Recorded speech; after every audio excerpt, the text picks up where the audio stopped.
So today I'm going to be doing a quick introduction to Indra Nooyi. She is an iconic leader who has made some very influential changes in recent employment history. So this is the table of contents, the topics that we're going to be covering today.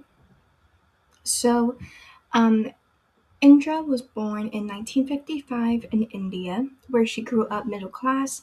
She has always excelled in academics and extracurriculars from a young age while she was in India, where she earned her bachelor degree. Then she moved to the United States at 22 years old. She immigrated herself to the United States to get her MBA at Yale.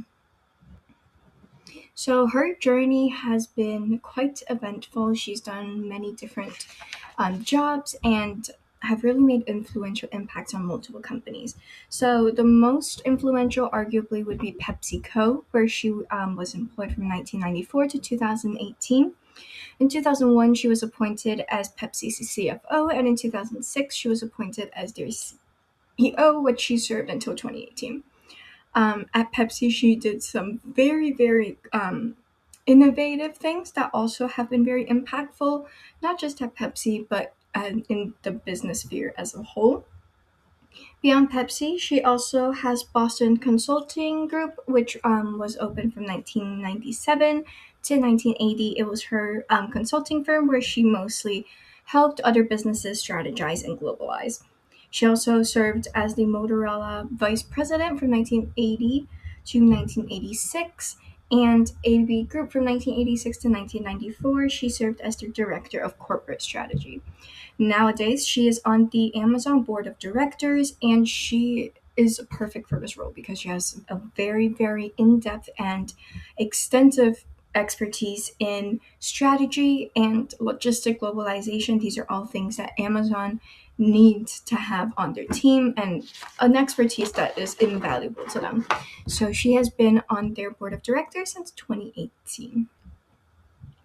Now, some of the most notable achievements I have listed on the screen here, but I primarily want to talk about her performance of purpose in 2006 for Pepsi and how she kind of transformed Pepsi as a whole. So, under her leadership, she made some very bold initiatives and big changes. She really changed the focus and kind of how the whole industry viewed uh, like putting women in positions of power like this. So she was the first woman to be appointed CEO for a Fortune 500 company. So what she did had a huge implication for what is to follow. So she was CEO um, beginning in 2006, but before that she was already making different decisions and suggestions that are helping the company grow. So the main things that she would focus on is human resources, environmental, and just overall sustainability within the talent and her workforce. She is a huge advocate for paid time off being a human right, for family leave, and I really like what Nooyi describes because she really takes into account that not every small business would be able to afford these paid times off, but at least should have the intent to do so because it is something that they should offer their employees if it is possible.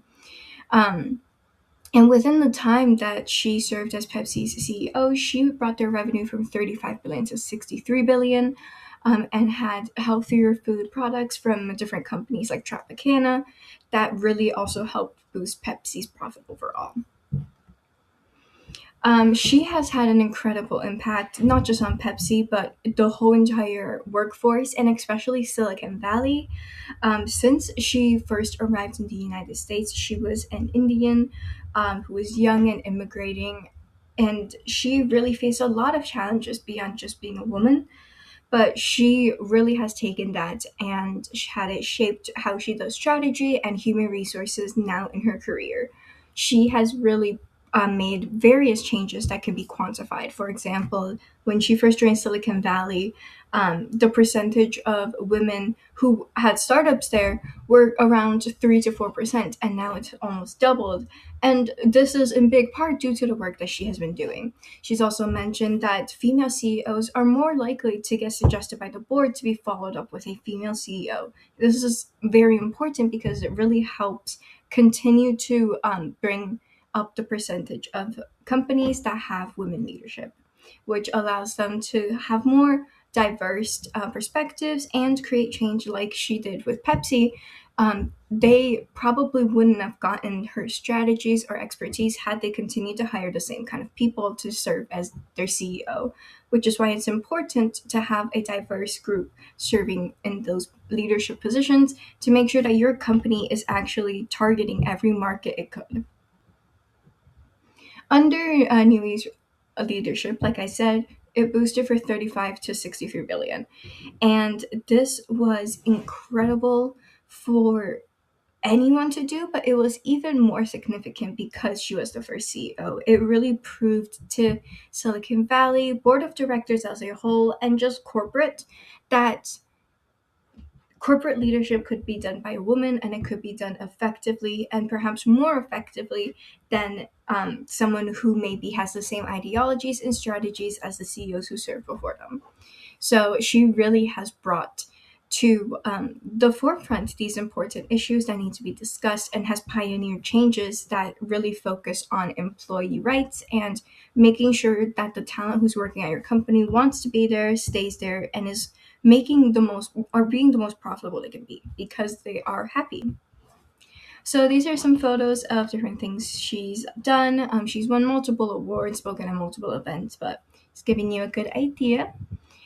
Here are my sources that I have used in this presentation, and that is all. Thank you for listening.